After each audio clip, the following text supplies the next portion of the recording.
کی ڈیولپمنٹ میں نعمت اللہ خان کا بہت کلیدی کردار رہا ہے اور ایمانداری کے ساتھ رہا ہے. تو 2004 تک انہوں نے اس شہر کی 2005 مارچ تک انہوں نے اس شہر کی خدمت کی. غالباً جون میں بلدیاتی انتخابات ہوئے اور اکتوبر میں ایک دوسری گورنمنٹ آئی بلدیاتی نمائندوں کی.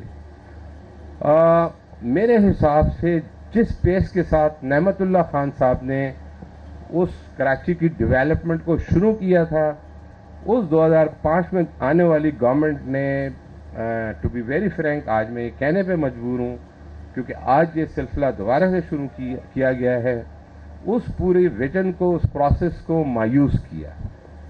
اور میں صرف ایک مثال یہاں دینا چاہتا ہوں کہ 2009 پہ شارع فیصل میں ایک برج بنا ہے، اور آپ لوگ بہت اسمارٹ لوگ ہیں اور ایف ڈبلیو اس پہ ہیلپ کر دے گی آپ کی. ایک برج 2009 میں 35 کروڑ روپے کا بنایا گیا.